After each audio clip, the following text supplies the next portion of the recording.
Welcome to MatchPack, your weekly statistical guide ahead of a full weekend of Premier League action. There have now been 120 games played this season as Manchester City continue to dominate.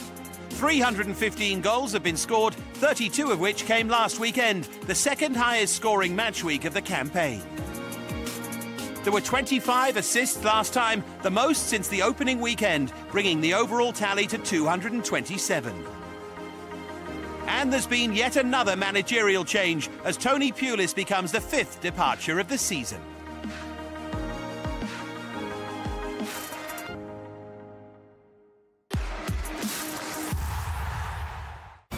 Another win for Chelsea and another victory for Antonio Conte.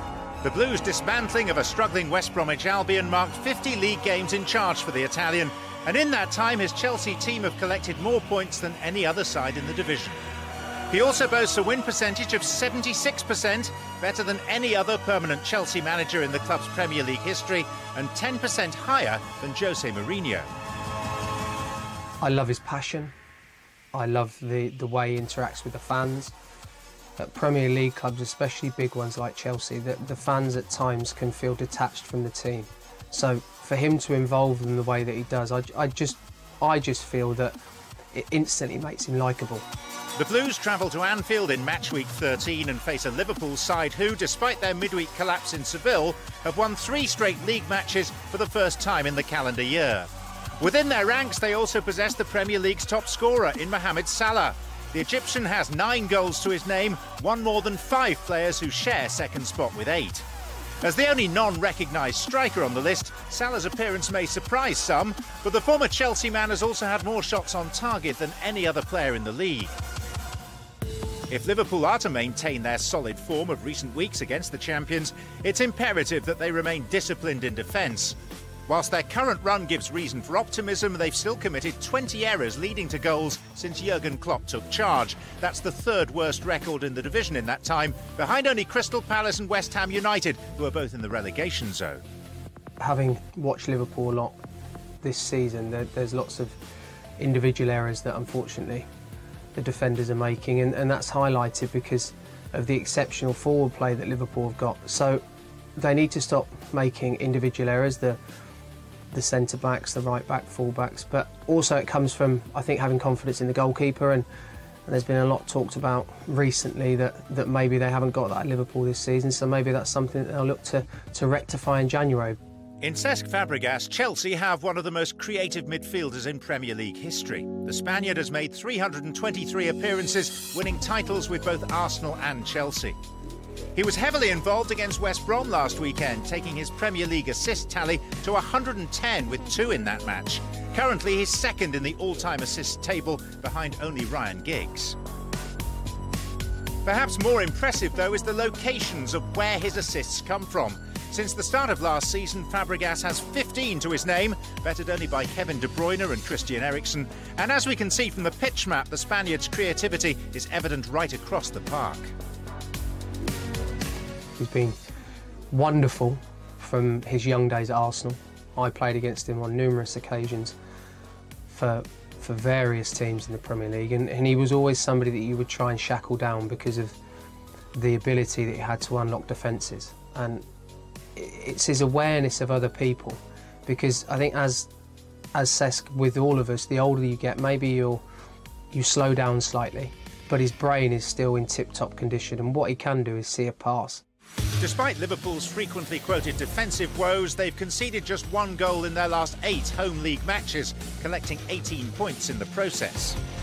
It's their record at Anfield against Chelsea, though, that doesn't make for pretty reading. They haven't beaten the Blues on home soil since May 2012, Jordan Henderson the only surviving member of that matchday 18. This will be the 55th meeting between these sides in all competitions since the turn of the century, making it the most played fixture in England's top 4 tiers in that time. Klopp and Conte aren't as familiar, however. They've met just twice in their managerial careers, with the German yet to lose. I think it'll be a tight affair. The speed at which Liverpool attack, I think, is going to be vital for this game, and it's how high up the pitch they can win the ball back that I believe will probably either be success for them or failure. But it's going to be an intriguing game, and one that I'm really looking forward to watching.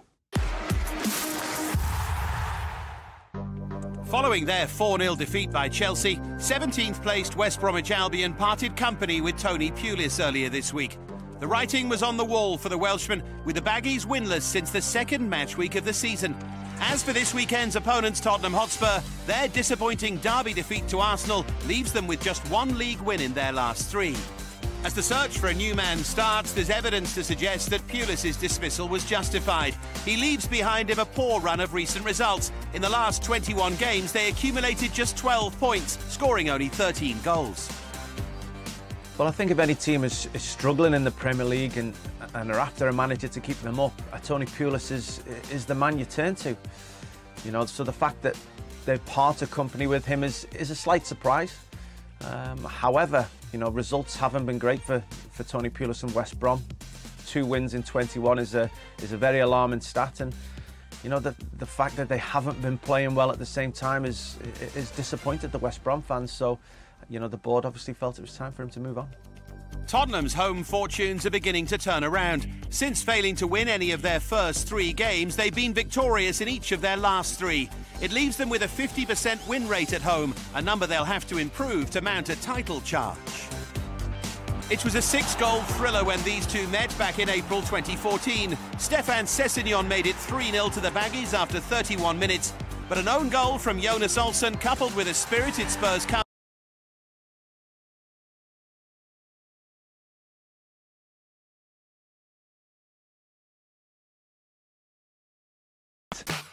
with 12 goals in as many games, the Clarets may not be scoring at will, but they seem to have changed the way they're doing so since last season. With 92% of their goals this term coming from open play, a league high, Dyche's men rely less on set pieces. Add to that the fact that on average they're completing more passes in the opposition half than they did last season. Is this perhaps a sign they're trying to be more expansive with their approach play? I think Burnley have a very good setup because it's strange, but all the players they know perfectly the mission on the field. The rules is very clear for all the players. An element of Burnley's attacking play that doesn't appear to have changed is where they're scoring from. The Clarets have scored 70% of their goals this term from outside the box, a figure not dissimilar from their mark from last campaign, a league-high 21%. Arsenal's poor away form can be attributed to the amount of defending they're forced to do when on the road. In their 6 away games this season, the ball has spent an average of 25% of the time in the Gunners' attacking third. That's compared to a figure of 32% at the Emirates Stadium, giving them more time in advanced positions. Yes, I think Arsenal, unfortunately, they play conservatively when they play away. Normally, Arsenal, when they play away, the most important is always to try to attacking the opponent. So it's not, for the moment, it's not the good season for Arsenal. Away from home, Wenger's side have scored fewer than half the amount of goals than at the Emirates in the same amount of games, as well as having considerably fewer shots on target. So against a rugged Burnley side, how will they fare? It's very difficult to score against Burnley, especially when they used to play at home. But I believe on Arsenal, I believe on the player. So my prediction is 2-1 for Arsenal. Paul Pogba has made a welcome return to the Manchester United side. The Frenchman's been involved in 8 goals in his last 6 Premier League appearances, either side of his spell on the sidelines through injury. As well as getting his name on the score sheet, Pogba also provided the assist for Anthony Martial's opener in last week's win over Newcastle United, increasing the 21-year-old's goal tally to 5 from 11 appearances this season, one more than he managed in 25 games last term. At the back, Jose Mourinho's side are equally as impressive, shipping a league-low 6 goals since the start of the season. In fact, the solitary goal scored by Newcastle was the first Manchester United have conceded from open play at Old Trafford in the Premier League in 2017. This weekend, they'll look to extend their 23-match unbeaten home run as they host Brighton and Hove Albion, who've themselves been impressive of late when playing away from home, creating 37 chances and registering back-to-back victories on the road. Their passing accuracy has also been admirable, successfully completing 78% of their passes when playing away from the Amex Stadium, marginally higher in comparison to when playing at home. Chris Hughton's side stretched their unbeaten run in the competition to 5 games following a spirited draw with Stoke City on Monday. They've dropped 1 place from last week, but almost a third of the way through the season they occupy a top half position. Quite an achievement for the soaring Seagulls. Their trip to Old Trafford begins a run of 10 games in 37 days.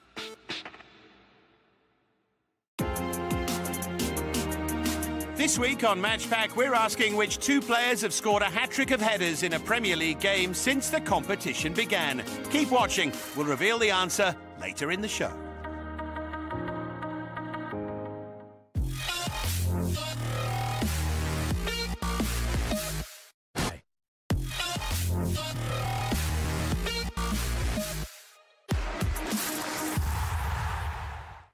David Moyes' first game in charge of West Ham United didn't go to plan. His side were beaten 2-0 at Watford, leaving the fans frustrated, and the Hammers winless in their last 5 Premier League games. In fact, West Ham have never survived a Premier League campaign with a smaller points tally after 12 games. 2010-11 was the last time they recorded fewer, and they finished that season rock bottom of the league, whilst their 2003 demotion saw the Hammers 2 points better off at this stage. Part of the problem has been their inability to settle at their new home. In fact, since moving to the London Stadium in 2016, they've managed 6% fewer wins and averaged 0.3 less points per game. You know, the fans are so far back from the pitch. It's not like the West Ham Stadium of old. It's a brand new stadium, and I think it takes a while to adjust, you know, both for the fans and the players. But I think on the pitch, I think Moyes obviously will definitely try and get them more defensively set up when they don't have the ball and try and concede less goals, of course. As with most managers, David Moyes comes with a better home record than away, and that could help turn the London Stadium into a fortress. Throughout his career, he's managed to win just shy of half of the games he's been in charge of at home. Most of those victories came during his 11 years with Everton. His highlights included finishing 4th in 2005 and making the top 7 in all but one campaign from 2006-07 onwards. Remarkably, Moyes' Everton side accumulated the most headed efforts and headers on target between 2003 and 2013. Manchester United, the only team to score more headed goals in that time. That's good news for West Ham, as his style of play could suit them and their main striking outlet Andy Carroll pretty well. Since his permanent move to West Ham in 2013, the Hammers have had the most headed efforts on target. While since his Premier League debut in 2007, the Englishman has been the 4th most prolific forward in terms of both headed goals and headers on target. One man who could complement Andy Carroll well is Andre Ayew. The Ghanaian has been the Hammers' highest scoring forward since the beginning of the year, ranking 1st in terms of goals, assists and shots on target. I think Ayew and Carroll would work really well together with a big man, and Ayew's, you know, not a small man, but he's smaller than Carroll, of course, and he's nippy around the box. You know, I think his movement and stuff cause teams problems, and that's why he gets goals. Although Leicester City have been less impressive going forward since Claude Puel took over from Craig Shakespeare, the Frenchman has managed to shore up a leaky defence, his team facing on average 3.8 less shots per game. You know, they've had a positive start to his, you know, reign at Leicester. Be interesting to see how they go on, because some Leicester fans, when he got announced, weren't overly excited about him. They thought it was an easy, sort of boring choice, perhaps, for some of them. But he's had a good start. You know, we'll find out over the next couple of months how good a manager he is. And one man in particular has benefited from Puel's appointment. Demarai Gray was unable to score in 544 minutes for Shakespeare, but scored for Puel after just 29. I think now Puel's come in, probably put an arm around him and said, you know, you're going to start most weeks, and that's given him a huge lift. I think he signed a new contract as well, so, you know, his confidence is really high at the minute, and that, I suppose, comes from the manager and the club backing him with a new contract. West Ham are in desperate need of points, whilst Leicester want to get back to winning ways. So what'll be the outcome when these two newly appointed managers face off at the London Stadium? I mean, obviously Puel and Moyes have just come in not that long into both sets of job. West Ham, for me, conceding too many goals. I think it'll take, you know, Moyes a bit longer to get the balance right of sewing it up. And Leicester are always very good in the counter. I'm actually going to go for 2-2 draw. Southampton slipped to 14th place after a defeat at the hands of Liverpool as their poor away form continues. Everton's 12th goal of the campaign was not enough to earn them more than a point at Crystal Palace. The Blues have now conceded 24 goals. Only West Ham United have let in more in the division. Finding the net at home this season has been problematic for Southampton. The Saints' conversion rate at St Mary's Stadium is just 5%, the lowest in the competition. With just 6 goals scored, they need to find a solution to sharpen up their attack. The goal-scoring responsibility here falls to Manolo Gabbiadini and Wayne Rooney. There isn't much between the two forwards, with Gabbiadini bagging 3 goals so far and Rooney just ahead on 4. With the Italian featuring in every league game this season and Rooney in all but one, both have been heavily relied upon. Well, I think it's been very difficult for them both. I think, you know, the expectation levels on their shoulders has been massive. Wayne Rooney, you know, especially expected to score the goals. The same for Gabbiadini. And that can come with its own pressures, you know, the fact that both teams are creating enough chances for these strikers to score, yet they've still scored the goals they have, shows what quality players they are. It was a one-sided affair when these sides met 2 seasons ago. Goals from Romelu Lukaku gave the visitors a commanding 2-0 lead before Ross Barkley secured the 3 points. The result was the first time that Everton had tasted victory at St Mary's in over a decade. Will this weekend see more sweet success for the Toffees?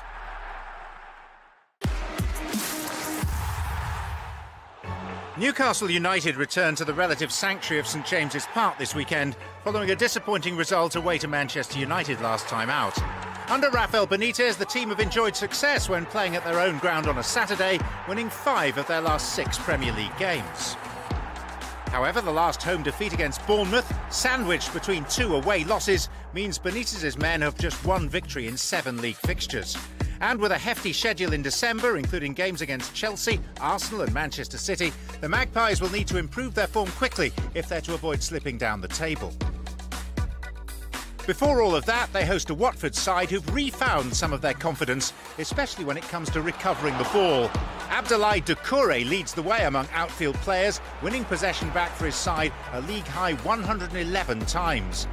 Added to his passing accuracy of 87% and his 4 goals, the midfielder is proving to be an integral part of Marco Silva's side. Their victory over West Ham United ended a run of 3 Premier League defeats and brought some relief to Vicarage Road. Speculation over Silva's future continues, but Watford will want to ignore that and continue their fine away form. They've already won 3 matches on their travels since his appointment, the same as under predecessor Walter Mazzarri during the whole of last season.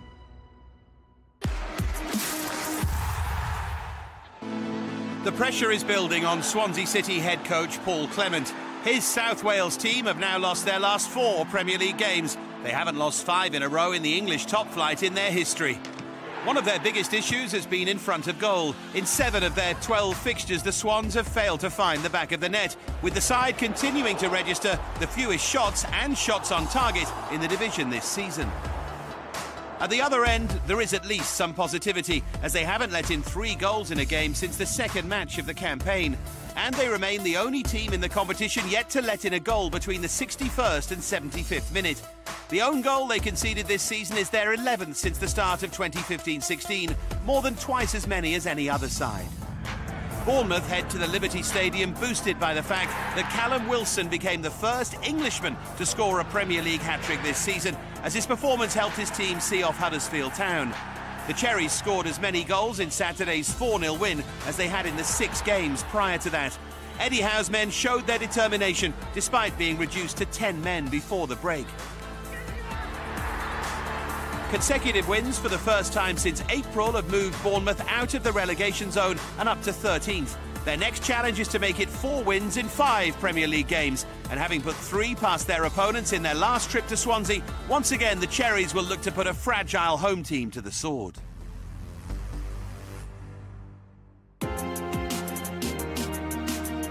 Earlier, we invited you to name the 2 players to have scored a Premier League hat-trick of headers.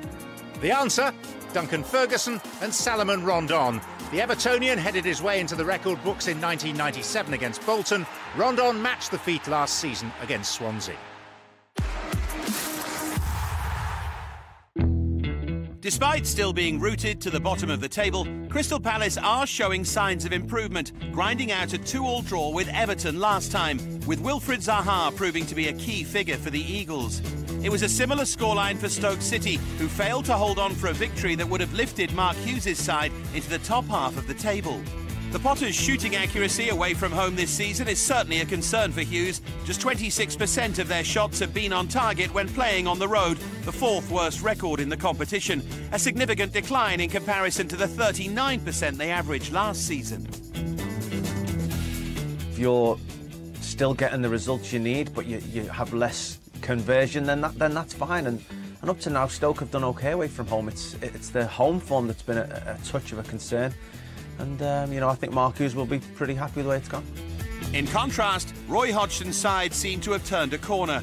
Palace have scored 2 or more goals in 3 consecutive top-flight home games for the first time since August 1991. And as a manager, Hodgson has lost only 41% of his Premier League games in charge. It was a landmark moment for the Eagles in this fixture 2 seasons ago, as they secured Premier League safety. After falling behind to a neat Charlie Adam finish, an inspired second-half double from Dwight Gale gave the South Londoners another guaranteed year of top-flight football.